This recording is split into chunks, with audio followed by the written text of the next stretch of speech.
Hello student, welcome to our channel. मैं हूं एफके sir और आई होप कि आज का आपका जो फिजिक्स का पेपर है वो बहुत अच्छा गया होगा। आज हम उसी पेपर को डिस्कस करने वाले हैं, तो बिना टाइम को वेस्ट किए हम लोग हमारा पेपर डिस्कशन स्टार्ट करते हैं। ओके, तो मेरे पास ये पेपर है जो 2026 मतलब आज हुआ है, जो कि मेरे हिसाब से एक मॉडरेट पेपर था। बहुत ज़्यादा हार्ड नहीं तो बहुत ज़्यादा इजी नहीं, लेकिन ज़्यादा न्यूमेरिकल बेस्ड नहीं था, मतलब थ्योरेटिकल पेपर है। यानी मैक्सिमम स्टूडेंट्स जो है वो इसका जो रिव्यू दे रहे हैं मुझे, तो इस तरह से दे रहे हैं कि सर ये मॉडरेट पेपर है और इजी पेपर है। यानी हार्ड तो मैंने आज स्टूडेंट्स के मतलब मुझसे सुना ही नहीं। ओके, तो हम लोग क्या करेंगे, सबसे पहले हम लोग सेक्शन ए को डिस्कस करते हैं। तो सेक्शन मैं यहाँ पर स्क्रीन के ऊपर वो स्टिक कर दूंगा क्वेश्चंस, आप यहाँ पे देख सकते हैं कि सेक्शन ए का जो फर्स्ट क्वेश्चन है उसके अंदर क्या दिया है, when a number of droplets poles to form a single drop the total surface area of the drop. Means यहाँ पे क्या बोला है कि नंबर ऑफ स्मॉल ड्रॉप्स जब कंबाइन होंगे तो बड़े ड्रॉप का जो सरफेस एरिया है उसमें क्या चेंजेस आएंगे। और चारों भी ऑप्शन आपको दिख रहे हैं यहाँ पे, decreases, become zero, remains the same और इंक्रीजेस। तो आपको पता है कि जब कभी भी स्मॉल ड्रॉपलेट्स कंबाइन होते हैं तो वो बड़ा ड्रॉप जब बनता है तो उसका सरफेस एरिया जो है वो हमेशा डिक्रीज करता है। तो इसका आंसर आना चाहिए A is the right answer. Okay, now the second question is, in an ideal gas molecule possesses। आपको पता है कि आइडियल गैस जो है वो कंटिन्यू जो है वो मोशन परफॉर्म करते रहती है, और क्योंकि हम लोग ऐसा अजम्पशन रखते हैं कि आइडियल गैस के पास में इंटरमोलिकुलर फोर्स जीरो है, मींस उनके बीच में जो मींस पोटेंशियल एनर्जी होना चाहिए वो निग्लिजिबल है, इसलिए हम लोग बोल सकते हैं कि यहाँ पे प्योरली इसके पास जो एनर्जी है आइडियल गैस के पास वो काइनेटिक एनर्जी है। इसलिए यहाँ पर भी फर्स्ट ऑप्शन हमारा राइट रहेगा, only kinetic energy. Now the third question is, if the frequency of incident radiation is increased about threshold frequency keeping intensity and potential constant then the photoelectric current. तो यहाँ पे जो चार option है इसके वो क्या है, decreases, become zero, remains the same and increases. तो जो सिचुएशन यहाँ पे दी हमको क्वेश्चन के अंदर उसके अकॉर्डिंग सी ऑप्शन 100% राइट है, remains same. Okay, now the fourth question, चौथा क्वेश्चन क्या है, the process in which heat is neither absorb nor released by a system is called. अब यहाँ चार ऑप्शन है, isobaric, isochoric, isothermal and adiabatic. आप सबको पता है कि ऐसा फिनोमेना, ऐसा प्रोसेस जिसके अंदर हीट एब्सॉर्ब भी नहीं होती और हीट रिलीज भी नहीं होती, वो सिर्फ एक ही प्रोसेस है जिसका नाम है एडियाबेटिक प्रोसेस। तो फोर्थ ऑप्शन हमारा राइट रहेगा। Now the period of conical pendulum in terms of its length, semi vertical angle and acceleration due to gravity. Means यहाँ पे सिंपल हमको time period of conical pendulum पूछा है। Okay, अब हमको पता है कि time period of conical pendulum का जो फॉर्मूला रहता है वो क्या रहता है, t is equals to 2 pi under root L cos theta upon g। But यहाँ पर एक भी ऑप्शन के अंदर वो प्रेजेंट नहीं है। बस थोड़ी सी एक ट्रिक यहाँ पे की गई है कि नंबर सी, मतलब जो ऑप्शन सी है उसमें 2 से मल्टीप्लाई और 2 से डिवाइड किया गया है। तो अगर आप नंबर सी देखेंगे मींस ऑप्शन सी, तो ये हमारा 100% राइट ऑप्शन होगा। Now number 6, a conducting rod of length L rotates about one of its end in a uniform magnetic field B with a constant angular velocity omega. If the plane of rotation is perpendicular to B, the EMF induced between the end of rod is। अब ये पूरा का पूरा एक derivation है जिसके अंदर आपको इसका जो रिजल्ट मिलेगा वो आपको मिलेगा ऑप्शन ए। मींस ये तो पूरा डेरिवेशन का एक फाइनल इक्वेशन है, वो तो हमको डायरेक्ट लर्न ही था। तो इसका ऑप्शन होना चाहिए नंबर 6 का ऑप्शन ए। 7th नंबर का क्वेश्चन है, a metal surface is illuminated by photons of energy 5 electron volt and 2.5 electron volt respectively. The ratio of their wavelength of emitted radiation is, और option है 1:4, 1:2, 2:1 and 4:1। अब इसका जो solution है वो मैंने स्क्रीन के ऊपर यहाँ पे लगा दिया है, आप इसको डिटेल में देख सकते हैं। ओके, तो इसका ऑप्शन क्या आना चाहिए, इसका ऑप्शन आना चाहिए B, 1:2। Now question number 8, a particle is subjected to 2 parallel SHM such that x is equals to 2 sin omega t and y is equals to 2 sin in bracket omega t plus pi by 3, the amplitude of the resultant SHM will be. Option है 0, second option है 2 under root 3, C option है 4 and D option is 12. और इसका भी जो detail solution है वो मैंने यहाँ पे पेस्ट किया है. ओके, इसके बाद क्वेश्चन नंबर 9. क्वेश्चन नंबर 9 के अंदर हमको दिया है a bar magnet of magnetic moment 10 ampere meter square has a cross sectional area of 2.5 into 10 to the power minus 4 meter square. If the intensity of magnetization of magnet is 10 raised to the power 6 ampere per meter, the length of the bar magnet is. और इसका अगर आप देखेंगे यहाँ पर तो इसके option है 2 centimetre, 4 centimetre, 6 centimetre and 8 centimetre. इसका भी डिटेल सॉल्यूशन मैंने यहाँ पेस्ट किया है जिसका राइट आंसर है 4 centimetre. Okay, last option, last जो हमारा क्वेश्चन है उसके अंदर लास्ट एमसीक्यू का question. In series LCR circuit for XL means inductive reactance is greater than the capacitive reactance, then 10 phi will be. और इसका आंसर आना चाहिए पॉजिटिव, मींस ऑप्शन सी. तो यहाँ पे हम लोग ने अभी तक जो देखा वो 10 एमसीक्यू थे जिसके मैंने आपको आंसर बता दिया और जहां पे सॉल्व करना था तो वहां पे मैंने यहाँ पे सॉल्यूशन इसका पेस्ट किया हूँ. ठीक है, नाउ अगला दिया यहाँ पे जो कि कंपलसरी क्वेश्चन रहता है, मतलब सेक्शन ए का क्वेश्चन नंबर 2, जिसके अंदर हमारे पास 8 क्वेश्चन है और 8 के 8 क्वेश्चन हमारे लिए कंपलसरी. इसलिए अब यहाँ पर हम लोग इसके आंसर देखते हैं. State the formula for electric field intensity due to uniformly charge spherical shell. बहुत ही आसान क्वेश्चन था ये, इसका आंसर ये रहा. Next, name an instrument for measurement of EMF of the cell. आपको पता है कि सेल का ईएमएफ मेजर करने के लिए हम लोग किस डिवाइस का यूज करते हैं? यस, पोटेंशियोमीटर का. Next, calculate the magnitude of force experienced by the stationary charge exposed to uniform magnetic field. यहाँ पे हमको पता है कि भाई कोई चार्ज पार्टिकल अगर किसी मैग्नेटिक फील्ड के अंदर मोशन करता है तो उस पर एक्ट होने वाला जो फोर्स का इक्वेशन है वो क्या रहता है? F is equals to QVB sin theta. Okay, अब क्योंकि यहाँ पर वेलोसिटी जीरो है क्योंकि स्टेशनरी चार्ज पार्टिकल, इसलिए जो एक्सपीरियंस जो फोर्स रहेगा उसका वैल्यू जीरो होगा. तो यहाँ पर हमारा आंसर जीरो आना चाहिए. Next, number 4, which property of bar magnet is used in navigation. Means navigation means जिस तरह हम लोग कंपास की बात करते हैं, कंपास के अंदर जो मैग्नेटिक नीडल होता है वो मैग्नेटिक प्रॉपर्टी किस प्रॉपर्टी पे बेस्ड है? तो डायरेक्शनल प्रॉपर्टी पे बेस्ड है. Now number 5, question number 5, in Young's double slit experiment width of the two slits are in the ratio 25:1. Calculate the ratio of amplitude. अब यहाँ पर हम लोग एक रिलेशन का यूज करेंगे जिसके अंदर हमको विड्थ और एम्पलीट्यूड के बीच में रिलेशन दिखाना है. तो हमको पता है amplitude is directly proportional to the root of width of the slit.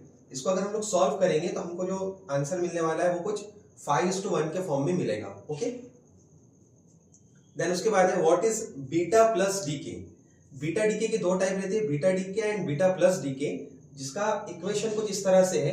हमको डिफाइन करके इस तरह इक्वेशन को लिखना पड़ेगा. Okay, now if the tension in sonometer wire is increased by 21%, compare the initial frequency with the latter.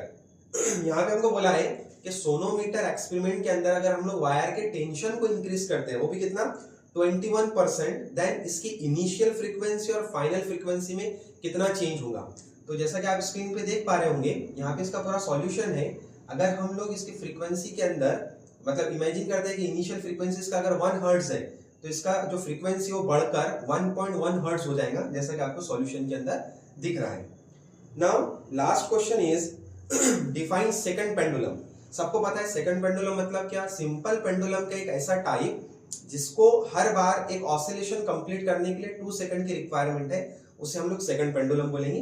यहाँ पे definition लिखा है. ओके, अब हम लोग हमारे सेक्शन बी की तरफ बढ़ते हैं.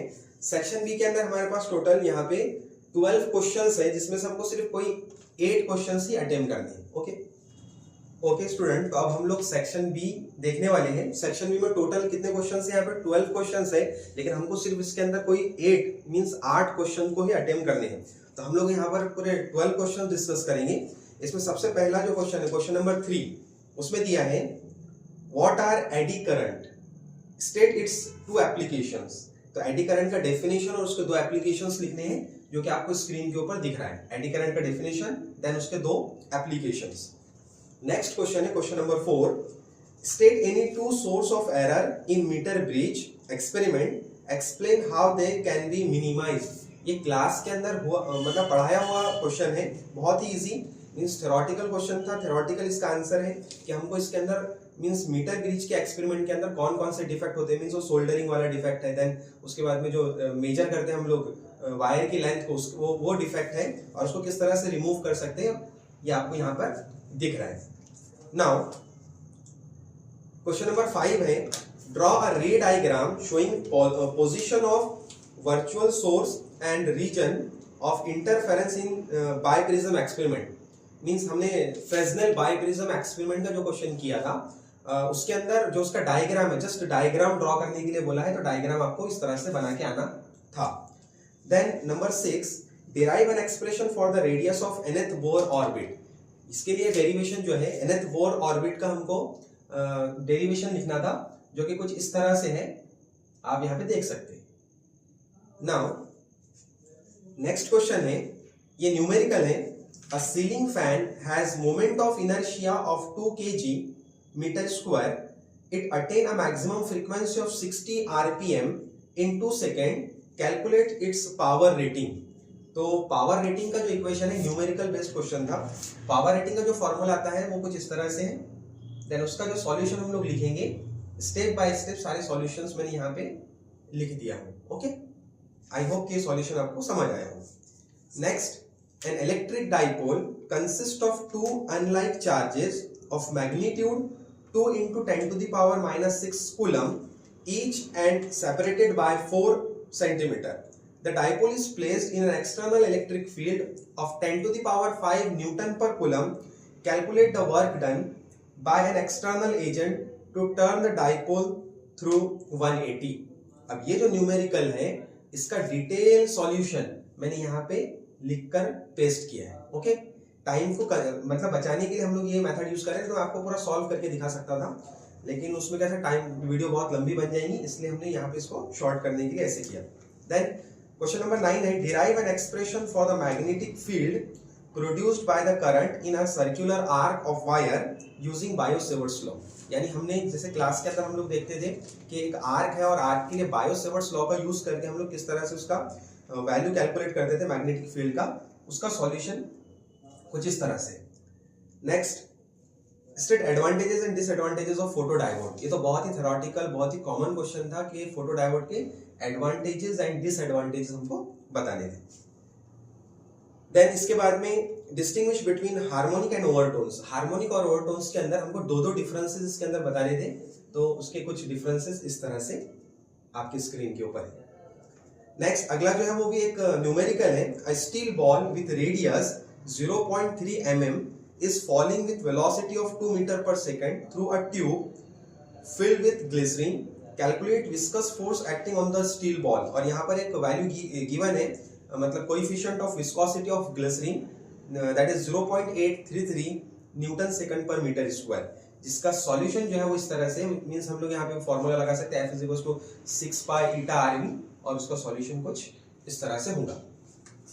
नेक्स्ट अभी हम लोग क्वेश्चन नंबर 12 तक पहुंच गए हैं। क्वेश्चन नंबर 13, क्वेश्चन नंबर 13 भी एक न्यूमेरिकल है।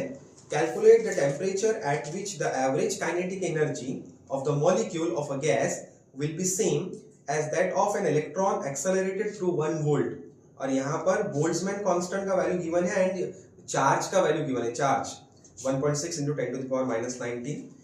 तो इसका भी जो डिटेल सॉल्यूशन है वो कुछ इस तरह से होगा। Okay, now the last question is section B का जो लास्ट क्वेश्चन है, an inductor of induced inductance, an inductor of inductance 200 milli henry is connected to an AC source of peak EMF 220 volt and frequency 50 hertz. Calculate the peak current in the circuit. और यहाँ पर हमको EMF का value दिया है, inductance का value given है और फ्रीक्वेंसी गिवन है, तो हम लोग इस फॉर्मूले से इसका जो है पीक करंट कैलकुलेट कर सकते हैं। नाउ अब हम लोग जो कि सबसे मेजर पार्ट रहता है पूरे फिजिक्स के पेपर का, वो है सेक्शन सी। और सेक्शन सी के अंदर हमको मतलब 8 क्वेश्चंस अटेम्प्ट करने, यहाँ पे भी 12 क्वेश्चन दिए हैं और अपने को 8 क्वेश्चंस अटेम्प्ट करने हैं और हर एक क्वेश्चन का जो राइट आंसर रहेगा वो 3 मार्क कैरी करेगा। ठीक है, तो यहाँ पर बहुत सारे थ्योरेटिकल क्वेश्चंस है जिसको हम लोग इस तरह से देखेंगे।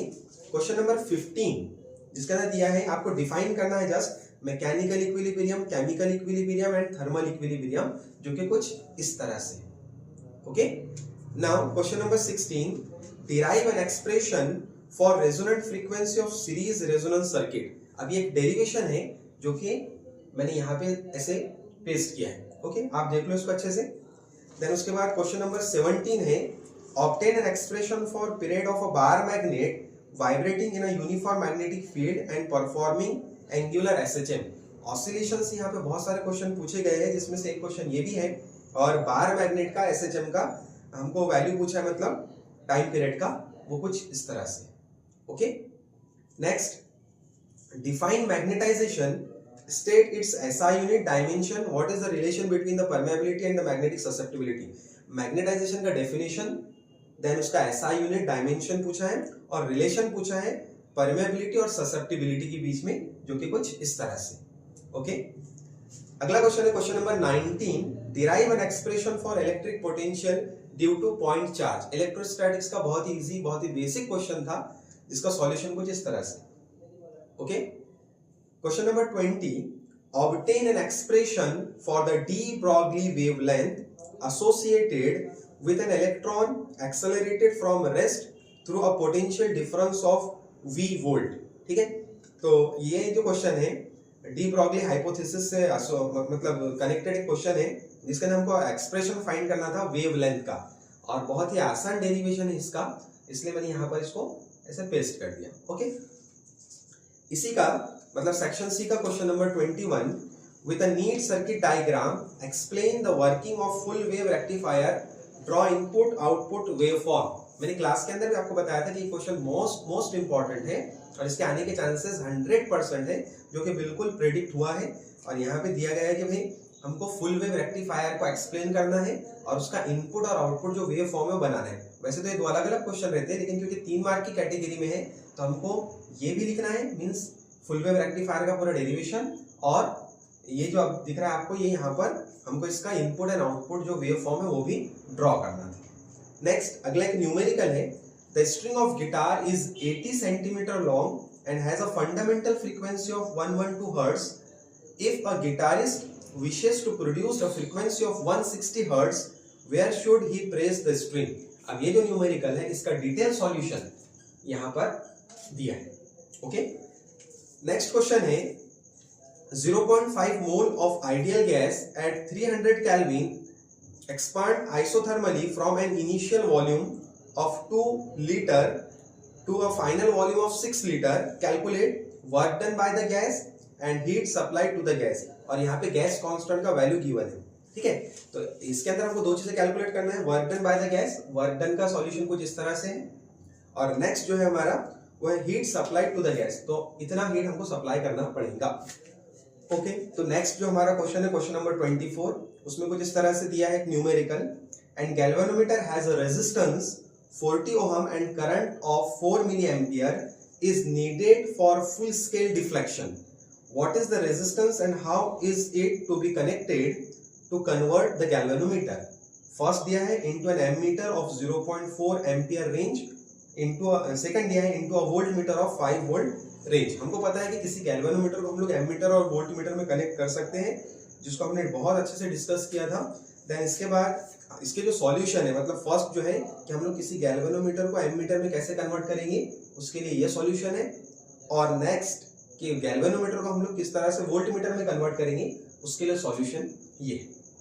Next question number 25, a coaxial cable consist of a central conducting core wire of radius small a and a coaxial cylindrical outer conductor of radius small b. The two conductors carry equal current in opposite direction in and out of the plane of the paper. What will be the magnitude of magnetic induction B for first situation दिया है कि A is less than R and R is less than B, and second situation दिया है कि B is less than R, then what will be its direction। जहां पे mention किया कि small r is the radius of ampere circuital loop. Okay, तो ये जो क्वेश्चन है थोड़ा दिमाग लगाना है इसके अंदर और हम लोग इसका सॉल्यूशन आसानी से लिख सकते हैं। ओके, देन नेक्स्ट जो क्वेश्चन है, question number 26, energy of an electron in second Bohr orbit is -3.4 electron volt, calculate its kinetic energy and potential energy in third Bohr orbit. Okay, तो ये जो है हम लोग बोहर ऑर्बिट के जो क्वेश्चंस है इसको बहुत आसानी से सॉल्व कर सकते हैं, जिसका सॉल्यूशन मैंने यहाँ पे दिया है। ओके, नेक्स्ट अब जो हमारा लास्ट सेक्शन है, जो कि मतलब जिसके अंदर हमको बहुत डर लगता है कि भाई बड़ा क्वेश्चन होगा, लेकिन एक्चुअल में इस बार के पेपर के अंदर ये जो क्वेश्चन है बहुत ही इजी दिए है, बहुत आसानी से बच्चों ने इसके अंदर मार्क लिए।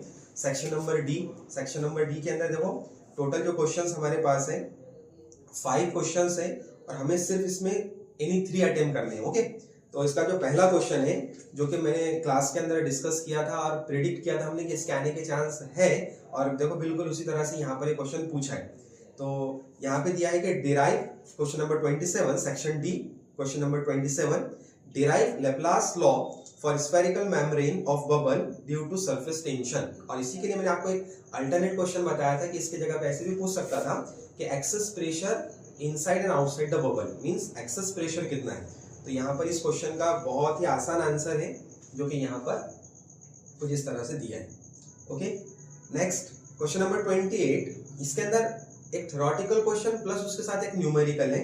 Obtain N expression for maximum safe speed with which a vehicle should move along a curved horizontal road. और इसका जो आंसर है इतना, हम लोग यहाँ पर इसको ऐसे डिराइव कर सकते हैं। इसके जस्ट बाद में एक न्यूमेरिकल है, moment of inertia of solid sphere about its diameter is 25 kg metre square, calculate its moment of inertia about a tangent. और ये क्वेश्चन, ये जो न्यूमेरिकल है इसका आंसर ऐसे सॉल्व करना है। ओके, नेक्स्ट क्वेश्चन नंबर 29, यहाँ पर भी एक थ्योरेटिकल क्वेश्चन प्लस उसके साथ एक न्यूमेरिकल है।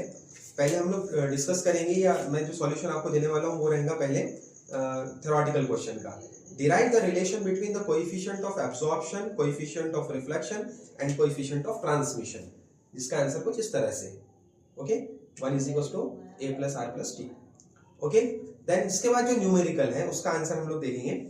Compare the RMS speed of hydrogen molecule eight 127 degree Celsius with RMS speed of oxygen molecule at 27 degree Celsius, given that the molecular masses of hydrogen and oxygen are 2 and 32 respectively। इसका solution कुछ इस तरह से। Okay, I hope कि ये जो fast हम लोग इसका रिव्यू कर रहे हैं वो आपको समझ आ रहा होगा, और मैक्सिमम स्टूडेंट ऐसे होंगे कि जो लोग मतलब बोल रहे होंगे कि सर ये हमने कर आए। ठीक है, तो मुझे ऐसी उम्मीद है कि आप लोग सबने अच्छे से अटेम्प्ट किया होगा ये पेपर। इसके जस्ट लास्ट 2 क्वेश्चन हम लोग डिस्कस करते हैं।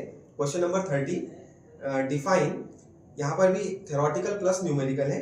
देन पहला जो 2 डेफिनेशन आपको लिखने हैं वो थ्योरेटिकल है, self inductance and mutual inductance. तो दोनों का डेफिनेशन कुछ इस तरह से, self inductance and mutual inductance. Then इसके बाद एक न्यूमेरिकल यहाँ पे दिया है, a conducting loop of area 1 meter square is placed normal to a uniform magnetic field of 3 Weber per meter square. If the magnetic field is uniformly reduced to 1 Weber per meter square in 0.5 second, calculate the induced EMF produced in the coil। ठीक है, अब ये जो question है, ये जो numerical है, इसका सॉल्यूशन स्टेप बाय स्टेप कुछ इस तरह होगा। ओके, अब इस पेपर का जो लास्ट क्वेश्चन है वो ये है, question number 31, using analytical method obtain an expression for the fringe width of 2 interfering waves। Fringe width calculate करना है हमको यहाँ पे, तो इसके लिए मतलब डायग्राम वगैरह बनाकर हम लोग कुछ इस तरह से इसका सॉल्यूशन लिख सकते हैं। 4 मार्क के लिए आपको इतना लिखकर आना पड़ता। ओके, तो इस तरह से हमारा पेपर था, जो मुझे ऐसा लगता है कि बहुत मॉडरेट पेपर था, ज़्यादा हार्ड पेपर नहीं था। अगर न्यूमेरिकल्स को हम लोग साइड कर देता, थ्योरेटिकल पेपर था, लास्ट ईयर जैसा पेपर नहीं था ये बहुत स्कोरिंग पेपर था। तो मुझे ऐसा लगता है कि आप सबने इसमें अच्छा स्कोर किया होगा। ओके, तो मिलते हैं नेक्स्ट वीडियो में। Thank you.